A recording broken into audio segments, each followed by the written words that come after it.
Parlamentares estão proibidos de repassar emendas para ONGs de familiares. A manchete com o Márcio Rocha. O ministro Flávio Dino, do Supremo Tribunal Federal, determinou que a destinação de emendas parlamentares para organizações não governamentais ligadas a deputados e senadores está proibida.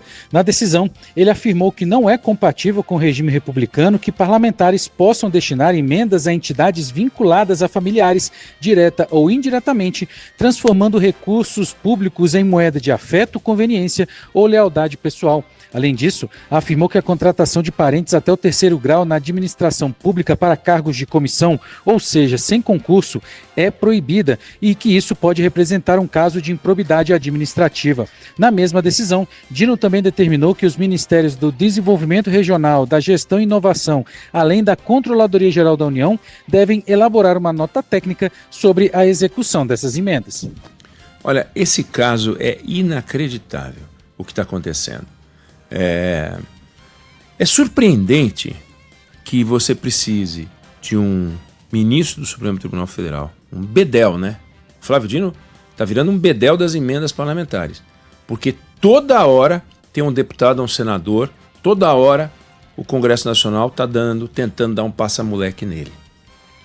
E ele vai lá, você não pode, isso aqui não pode, aquilo ali não pode. E ele está absolutamente certo. Absolutamente certo. Porque é um escárnio pegar o dinheiro do contribuinte e destinar do jeito que os deputados, ou que deputados, para não falar os, e senadores destinam, é um desrespeito à sociedade. A gente falava aqui há pouco do desrespeito à sociedade. Quando a gente vê o que está acontecendo no Supremo, é um desrespeito. Quando a gente fala o Estado Democrático de Direito, que é um valor, um princípio, a democracia, que é um valor, é um princípio, mas por trás da democracia, do Estado Democrático de Direito, então estamos nós, né? Uma sociedade que montou um Estado para organizar o funcionamento e ver o Estado nas suas disfunções. Na primeira parte da nossa conversa, a gente falou de um problema, né? um nó que o Supremo tem que resolver. E agora a gente tem outros nós. Esse nó das emendas parlamentares é um absurdo, porque é uma maneira da gente institucionalizar aquilo que antes acontecia e com dinheiro privado, vai.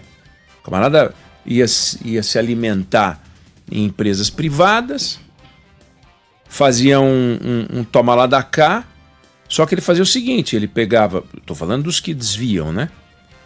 Pegava o dinheiro, alocava para uma obra, e recebia a contrapartida da empresa que depois ia tocar a obra. Agora estão fazendo isso com...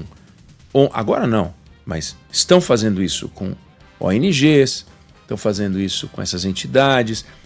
Nós demos aqui dinheiro público sendo transferido para entidades que distribuem marmita. A gente deu aqui obras que beneficiam, muitas vezes não são entidades filantrópicas e tal. Não, a gente viu um ex-ministro, que era deputado, depois ele deixou de ser ministro, e que destinou uma emenda que pavimentou, com o dinheiro foi pavimentado, uma estrada que passava na frente da fazenda da família dele. Quer dizer, é o descaramento absoluto.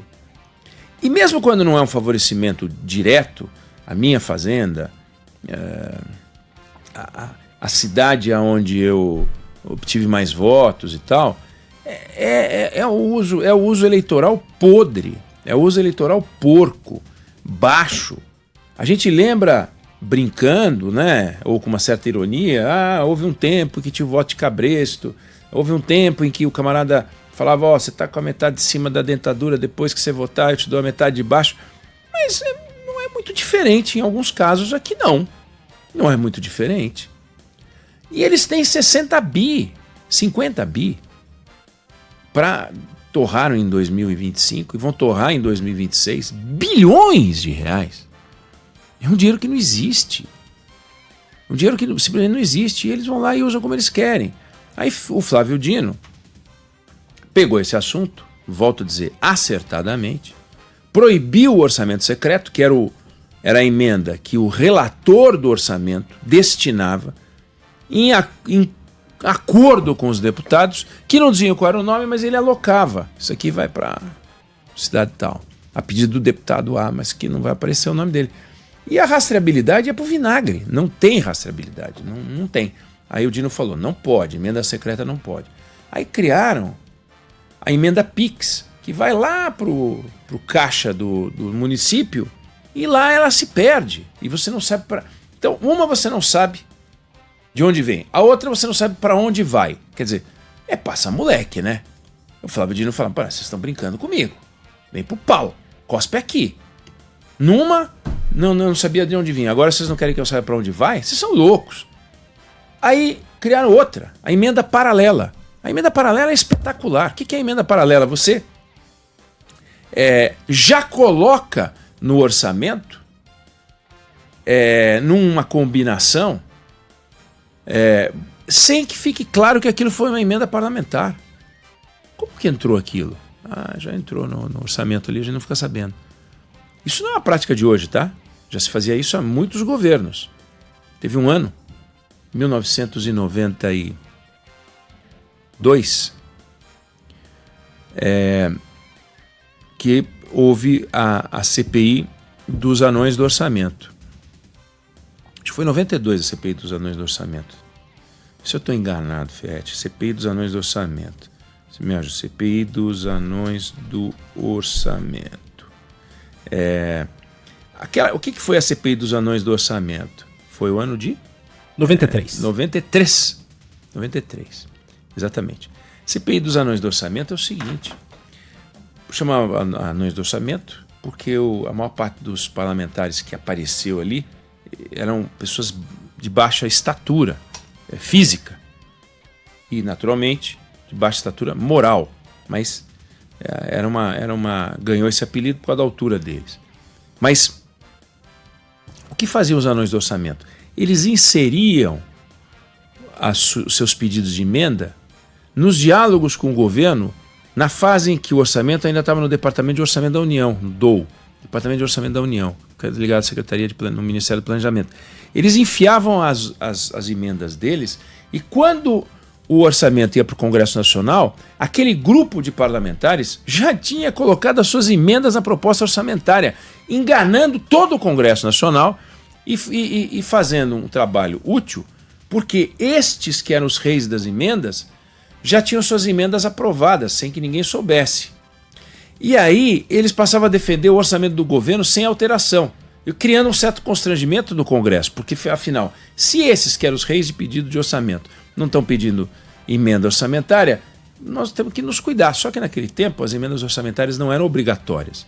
E não havia o que houve do governo Bolsonaro para cá, que foi a captura do orçamento. O orçamento é uma peça de execução orçamentária do Executivo para, seguindo as políticas públicas definidas pelo governo, com base naquilo que as promessas feitas na campanha, mais as necessidades da sociedade, devem dirigir.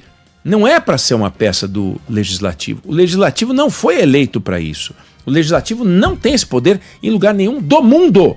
Em lugar nenhum do mundo, o Legislativo manda no orçamento. Em alguns países tem um negocinho pequitito, outros é um pouquinho maiorzinho. Aqui é um bolão de dinheiro.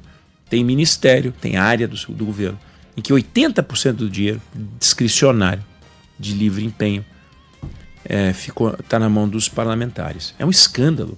Deputado e senador não deveria ter esse poder. Agora, como é que o próximo presidente vai abordar esse assunto? Como é que os candidatos em outubro vão abordar esse assunto? Nós vamos perguntar para eles.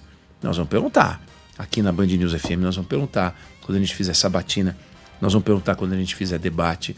Nós vamos encher a paciência desses caras. Perguntar para os responsáveis pelos programas de governo como é que vocês vão resolver esse nó. Porque esse nó tira do Executivo o controle sobre os caminhos do país. E gera uma enganação. Eu viro o poder pelo poder. Eu não mando, eu só comando, mas eu não mando. É uma coisa meio ridícula.